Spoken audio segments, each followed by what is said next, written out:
Hello, everyone, and welcome into this edition of the Hockey Friends podcast. My name is Mark.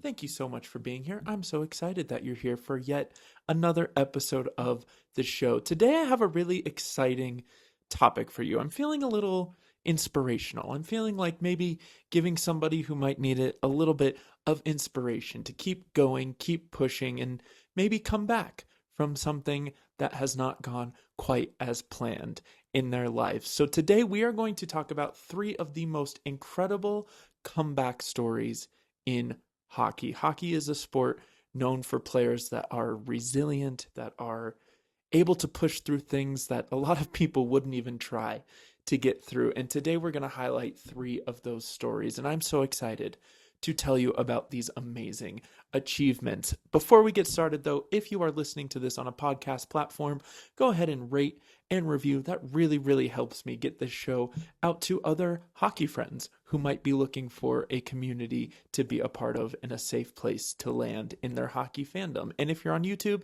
do all the YouTube things. Like, comment, subscribe. Again, helps kind of do the same things. I'm so excited for this one. I hope you're ready to sit back, relax, and maybe get a little bit inspired by three incredible hockey comeback stories. Let's do it. So the first one of these stories that we are going to talk about is probably the most famous comeback story in hockey. We're going to start with a bang, and we're going to start with Mario Lemieux, who came back from cancer. Now, imagine being 27 years old, you're at the absolute peak of your career, you're having one of the best seasons you've ever had, you're one of the best hockey players on the planet, you're chasing scoring records, you're chasing individual season records, you're at the peak. You are the best of the best. And then you hear the word that no person on planet Earth, athlete or otherwise, wants to hear: cancer. And that's exactly what happened to Mario Lemieux in 1993. He was having a season that is kind of not comprehensible in today's NHL. And what happened next is one of the great comeback stories in hockey, because not only did Mario beat cancer, he finished his treatment, he got on a plane, he played in the game, and he scored. It was absolutely incredible, and I cannot wait to get into this story. So let's do it. Like I said, Mario Lemieux was having the season of his life, and what was on pace to be one of the best seasons the NHL had ever seen. He was 27 years old. He had already won cups. He had already won individual awards. But in the 92-93 season, he was off to a start that, like I said, is not fathomable in today's NHL. Through his first 40 games, he had 104 points. Let me say that again. Through 40 games, he had 104 points, 39 goals, 65 assists. Now, in today's NHL, 104 points is an incredible full season. That's putting you up in the upper echelon of scorers if you get that over an 82 game season. He done it in 40 games. He wasn't just leading the NHL, he was on pace to challenge and potentially even break Wayne Gretzky's single season records. But then everything changed. On January 12th of 1993, Lemieux came out and announced that doctors had diagnosed him with Hodgkin's lymphoma, a cancer that affects the lymphatic system. The diagnosis came after he had a large lymph node examined, and suddenly hockey didn't matter anymore. Suddenly nobody cared about the pace of the season. Suddenly nobody cared what records he was chasing. The focus shifted from the hockey player to the human being. He was playing and fighting for something much bigger than a Stanley Cup at that point. So listening to Lemieux sort of describe this moment, the moment he learned he had cancer, is really riveting and sad. He said he was driving home after receiving the diagnosis, and he broke down crying. Understandably, he was thinking about his family. He had a child on the way, and this really just sort of humanizes these people that we put on pedestals, right? These people that we sort of can view as above worldly things. They're not. They're not at all. Think about it. This man in this moment was a peak example of athletic accomplishment. He was on another level. And he tells this story, and I give him so much credit for being so open when he tells this story about how he lost it. He was driving home after receiving this horrific news and just lost it. It was, it's really riveting. And if you can, find a place to listen to him talk about it, I would suggest it for sure. But the good news, right? So that's the bad news, obviously. The good news is doctors seemed optimistic about the treatment. Hodgkin's lymphoma had a high cure rate, and the doctors believed that they had caught it early enough to cure him and to kind of get through this. But obviously, he had to take a step away from hockey to go through the treatment. And the treatment was radiation for several weeks. And while, this is the most hockey player thing ever, while he was sitting receiving the radiation treatment, all he could think about was hockey. All he could think about was this scoring race that he was in. And before the diagnosis, Lemieux had a huge lead in the scoring race. But obviously, while he was away, Pat LaFontaine of the Buffalo Sabres was able to kind of catch up and eventually pass him. Lemieux was watching games on TV. He couldn't get hockey off of his mind, even when he was going through such a traumatic and huge moment in his life. And I just think that's very on brand, right? That's very, very on brand. But, again, I want to look at this in a more human way.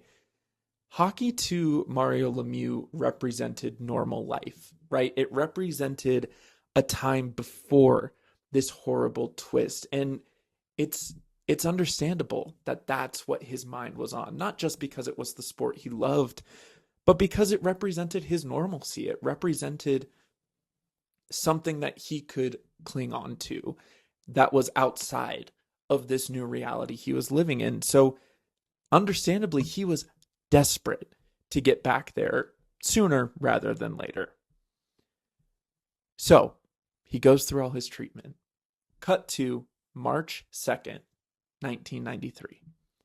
The day came that nobody expected. And this is where the story turns truly incredible. If it wasn't already, this is where it takes a really, really amazing turn. So Lemieux had received his final round of radiation that morning, March 2nd. And, any normal person would celebrate that, maybe go home, rest, spend time with their family, take it easy. But not Mario Lemieux. After finishing this final round of radiation, what does he do? He gets on a plane. Where is he going? Philadelphia. Why? Because the Penguins had a game against the Flyers that night. Lemieux hadn't played in 53 days, and now he was going to play. Now, that alone would have been unbelievable, but the fact that he went through radiation treatment for cancer, finished the treatment, he didn't take time to get back into game shape. He didn't take time to reacclimate himself to being an NHL player. He literally went from his appointment to a plane to the arena to play in an NHL game. Nobody could believe that this is what was happening, but it was. Now we cut to the game. If you know Philadelphia fans, they're not exactly known for being welcoming to any, visiting team, much less a team from Pittsburgh. The Flyers and the Penguins have a bitter rivalry, and they have since their inceptions. Obviously, it makes sense. But in this moment, Philadelphia fans, I give them a lot of credit. They knew what they were witnessing. They knew that this moment that they were getting to watch went so far beyond any hockey rivalry, any sporting whatever, any differences in their teams. This was a human moment that they were witnessing, and they reacted appropriately. They gave Lemieux an ovation when he got onto the ice, as they should have. And then the game started, and Mario did what Mario does. It's It's truly incredible. He scored a goal, his 40th of the season. He had been away for 53 days. He had been diagnosed with cancer. He had gone through the mental hurdles of dealing with that, of being away from the game he loved, of going through radiation, which in itself is brutal. And the day of his final treatment, he scored a goal in an NHL game. Just absolutely incredible. He also picked up an assist in the game. And, 2 points. 2 points back in his first game, which is just incredible. And the Penguins ended up losing the game, but nobody in their right mind cares about that. So it's incredible. It's incredible to think what happened in this 24-hour period for Mario Lemieux. The comeback doesn't stop there, though. He finished the season with 160 points in 60 games. Think about that. 160 points in 60 games after going through radiation for cancer, missing 20 games. He won the scoring title. He ended up winning the scoring title still. He won the league MVP, and he helped the Pittsburgh Penguins to the best regular season record in the NHL that year. So the story of Mario Lemieux is so important because it signifies not just a hockey player returning to the sport. It's the way that a player who was so unbelievably, seemingly untouchable, was rocked by something that could happen to any of us. Something that could happen to any human, no matter what they do, no matter where they live, no matter who they are. This could happen to anyone.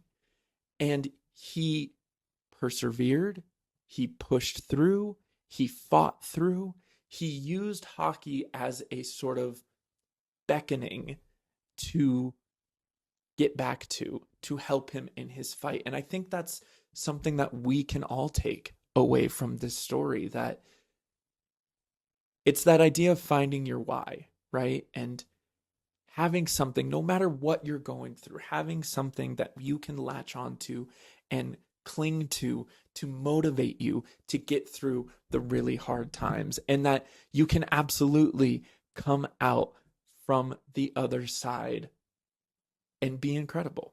It's really inspiring. It's really one of my favorite stories in hockey. And, we all know now, Mario Lemieux is one of the best players to ever play the game. And this is just an absolutely incredible wrinkle in his story.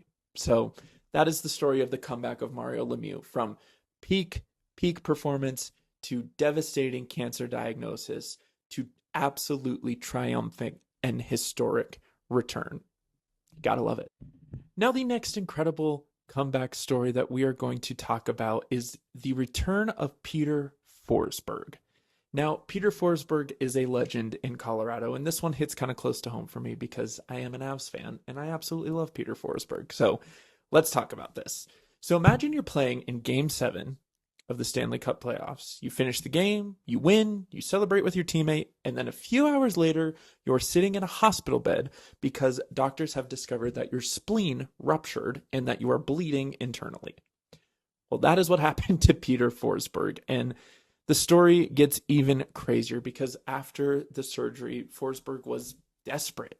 He was desperate to get back on the ice, and in a rare sort of moment in the NHL, the doctors and the coach and the team said, no, you're not playing, even though they were going to the Stanley Cup final. And that was it.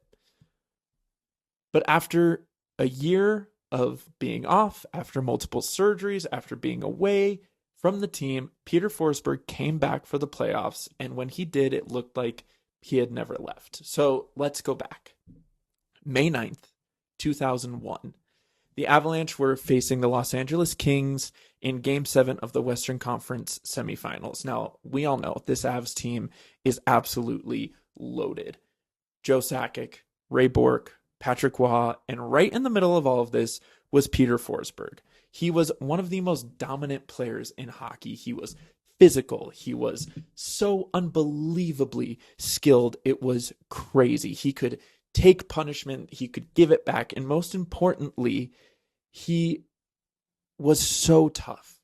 He was one of the toughest players to ever play the game. And in that game, the Avalanche beat the Kings 5-1, and they advanced to the Western Conference Final. Forsberg had an assist in the game, and after the final buzzer, there was no indication. There was no sign that something was seriously wrong. I think, things felt normal. It felt like any other post game. So he went out, talked to reporters, the team went out for a dinner, and that is sort of where things started to take a turn. After the game, Forsberg was at a restaurant with his Avalanche teammates, and he started to feel a severe pain in his stomach. Nobody knew what was going on, but the pain wasn't getting any better. It was only getting worse. And eventually, Forsberg went to the hospital, got a CT scan, and they discovered something absolutely terrifying. His spleen had ruptured, and he was literally bleeding internally. So obviously, doctors were like, hey, you need to have immediate surgery so we can stop that. And that's what happened. He went into surgery. The operation took about 2 hours, and the surgeons removed his spleen to stop the bleeding. So think about the sequence here. Game 7 win, celebrate, restaurant, hospital, emergency surgery, all within a matter of hours. And suddenly, Peter Forsberg's season, a main cog in the Avalanche machine, was over. It was gone. They were heading to the Western Conference Finals without one of their best players. But don't think Forsberg didn't try. He was such a competitor and such a hockey player, let's be honest, that even after all of this, he wasn't focused on recovering. He wasn't focused on resting, taking time off. He was focused on getting back on the ice.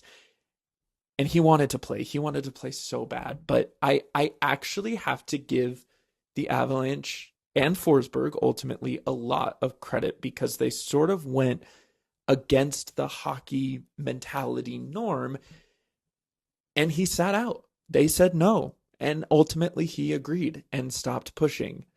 And he missed the final 2 series of that season. And this really sucks, because the Avalanche that year ended up winning the Stanley Cup. That part doesn't suck. The part that sucks is that Forsberg had to watch. But again, I give him credit. He put his body first. He listened to the advice of team doctors and sat out, as difficult as I'm sure that piece was. So after the championship, after the sort of dust had settled on this entire crazy, wild situation, Forsberg had a decision to make, and he decided that he was not retiring, but he knew that coming back to playing hockey was going to be tough. It was going to be a really hard proposition because his spleen was gone. And Forsberg had other issues kind of before this all happened. His feet and his ankles were giving him trouble. He had a sort of long list of injuries throughout his career. So in September of 2001, Forsberg announced that he was taking an indefinite leave of absence from hockey. He was 28 years old. His team had just won the Stanley Cup, but he knew he had the mental maturity to know that his body was not ready to return, and mentally he was not ready to return. He essentially told the Avalanche, I need time. I just need time. I want to come back, but it can't be right now. I need to get myself fixed. And the Avalanche said, sure, great. He wanted to come back, but he needed time. He had to listen to his body. So he then went into a mode that I'm sure was incredible to witness, where he was training and recovering and doing everything he could to get back onto the ice as fast as he could. And the only real there was never a question of want or desire. The question really was whether his body could handle NHL hockey again. So eventually in January of 2002, Forsberg returned to Denver and he was starting to work towards his comeback. But during a physical, the doctors discovered another serious problem. His left foot had a torn tendon. So instead of returning to the Avalanche, he needed another surgery. He needed another recovery. And at this point, Forsberg had essentially missed an entire year. He hadn't played an NHL game since the 2001 playoffs. And the defending Stanley Cup champions were moving on without him. And nobody knew. Nobody knew if he would ever really be healthy again. But if he were never healthy again, he wouldn't be a part of this episode. So we cut to April of 2002. It finally happened. Forsberg began skating. The Avalanche were preparing for the playoffs, and after months of uncertainty, Forsberg was cleared to return. April 18th, 2002. Colorado was playing the Los Angeles Kings in the opening round of the playoffs. And there he was, Peter Forsberg, back on the ice after losing his spleen, after multiple ankle surgeries, after missing an entire regular season and nearly a full year away. He was back. And on his first shift, you could tell immediately that this wasn't going to be some sort of ceremonial, good for you, clap, clap, clap, and go away comeback. Forsberg was back, and he was ready to play. A few days later, Forsberg scored. He did a Forsberg thing, and he scored a goal. And the celebration told you absolutely everything you might need to know about how that goal felt. He had gone more than a year without scoring a goal in the NHL, so when he finally put the puck in the net, he celebrated like a child. He had fought through so many things, multiple surgeries on multiple parts of his body, the mental turmoil of not knowing whether or not his internal desire to play was going to be matched by his body's ability to play and to keep going. And he did. He fought, and he got back. He got back and he scored a goal. It was amazing.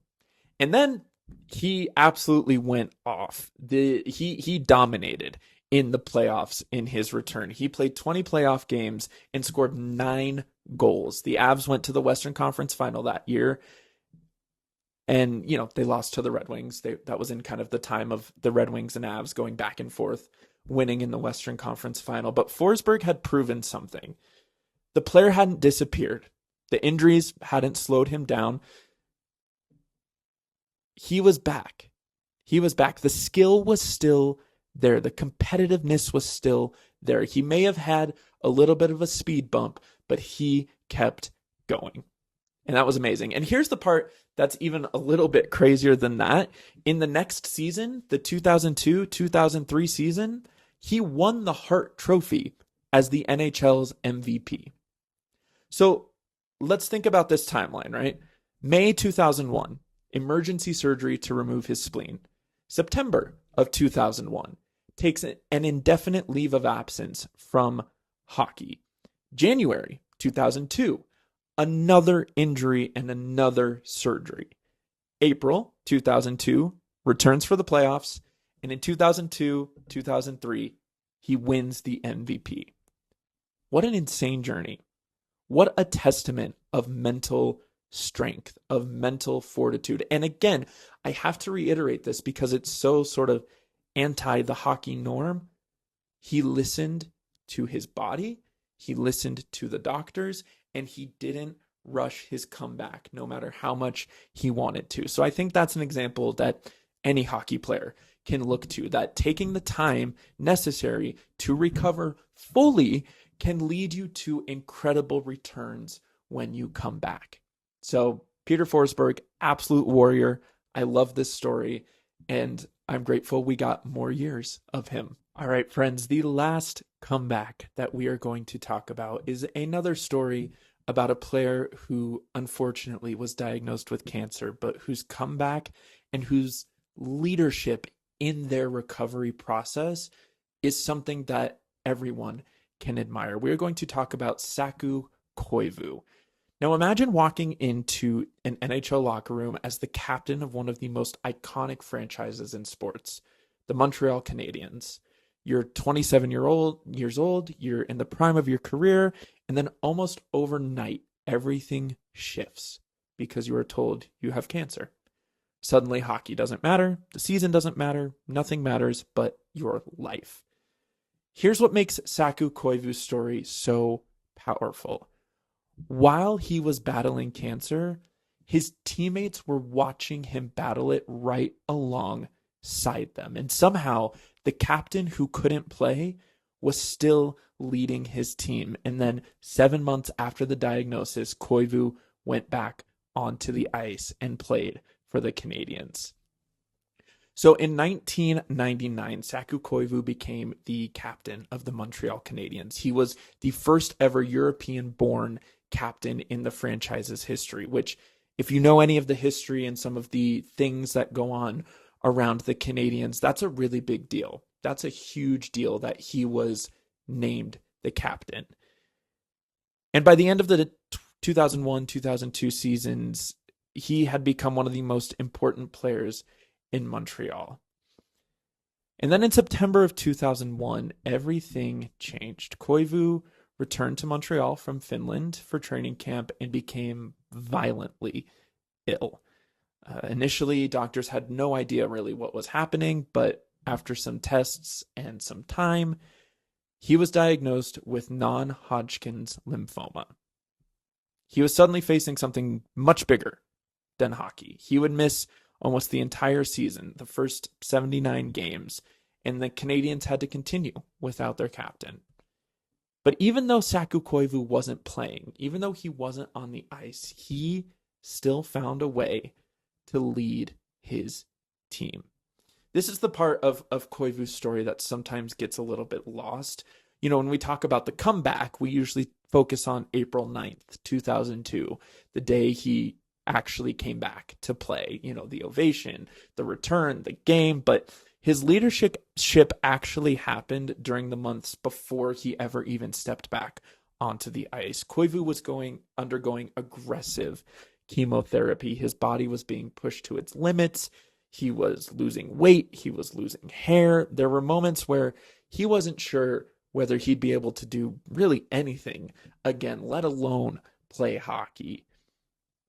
But his teammates could see him fighting, and that changed them.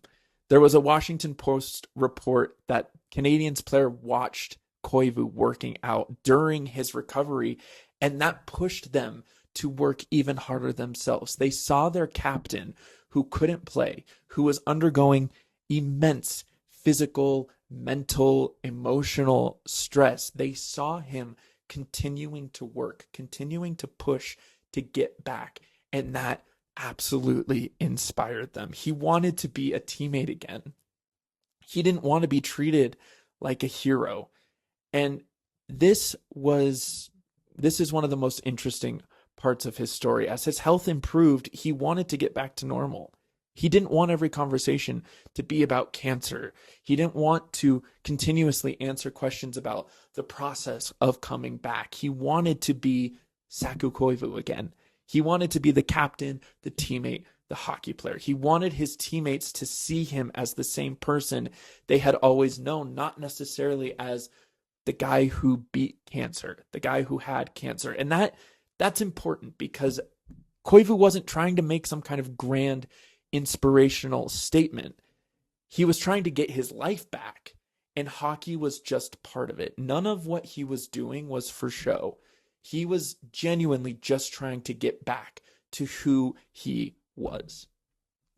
So then we go to April 9th, 2002. It was a night that hockey fans would never forget. The Canadiens were playing the Ottawa Senators, and Montreal was actually fighting for a playoff spot. So after 79 games, Saku Koivu, their captain, was back. And before everything even started, the building was electric. If we know one thing about Montreal Canadiens fans, it's that they absolutely understand the moments. They were chanting his name. When he stepped onto the ice, the entire arena absolutely exploded. The ovation lasted roughly 8 minutes before the opening face-off. And it wasn't just the Montreal fans. The players and coaches from Ottawa tapped their sticks and clapped. It was just a grand overall acknowledgement of the moment that they were all witnessing and what Saku Koivu had come back from officially. And the game started. Here's the part of the story that I absolutely love. After the ovation, Koivu, after all that pomp and circumstance, Koivu had to play a hockey game. The ceremony was over. The lights were on and the crowd was still emotional, but now the puck was on the ice and all of that, at least for the moment, kind of went away as you focus on the game. Koivu had a job to do. He took his first shift and then another, and he ultimately finished the game without any points, but it didn't matter, honestly, because the Canadiens won 4-3, and that victory clinched Montreal's first playoff berth in 4 seasons. The captain was back, and his team was going to the playoffs. Just think about that. Just think about that on a grander scale, right? Yes, it's absolutely incredible that he even came back one at all and played. That's amazing. But just think about the sort of serendipity of the moment that the first game he comes back after going through this horrific treatment for cancer, after maintaining his leadership role with the team through it all, after being a very visible sign of inspiration for his team. The first game he comes back and plays is the game that ultimately clinches Montreal, one of the most storied franchises in hockey, their first playoff berth in 4 years. It's absolutely incredible. It's absolutely incredible. And then in the playoffs, Koivu was really good. He played in all 12 of Montreal's playoff games that year. He finished with 4 goals and 6 assists, 10 points. So he contributed. So it's, again, the sort of theme with all 3 of these stories is that these comebacks were not just ceremonial, good for you, good job. These players fully came back and they contributed and they got back to playing the game that they loved. After the season, Saku Koivu received the Bill Masterton Memorial Trophy, which obviously, that if you don't know, that's the award that recognizes perseverance, sportsmanship, and dedication to hockey, which obviously, after everything I've just told you, of course he won. But Koivu stayed connected. That was the big thing. That's why this story really stands out to me, is that he didn't disappear when he easily could have. He didn't hide away and go through this all on his own when he easily could have. He wanted to stay a part of the group somehow. He wanted to stay a part of the team. He wanted to remain the captain in a way that he could. And he did that. He made that a priority, and he allowed his teammates to see him through the rough times. He allowed his teammates to be a part of this challenge and use it to fuel themselves. And that, to me, is a true leader. That is somebody who gets it. That is somebody who I would follow into battle 10 times out of 10. So that is going to do it for this episode of the Hockey Friends podcast. I really hope you enjoyed sitting back and listening to these truly inspirational stories. And let me know what you think. Let me know if there are other stories that you would like me to talk about in maybe a future episode. What's your favorite comeback story in hockey? Thank you so much for being here. Before I get out of here, just 15-ish seconds of shameless self-promotion. I am on TikTok and Instagram at MJA Hockey, trying to get to 20K on both of those by the new year. So go give me a follow over there. And then if you want some official Hockey Friends merch, you can go to hockey-friends.printful.me. Grab yourself a hoodie, a hat, a t-shirt, whatever feels good to you. I would greatly appreciate it.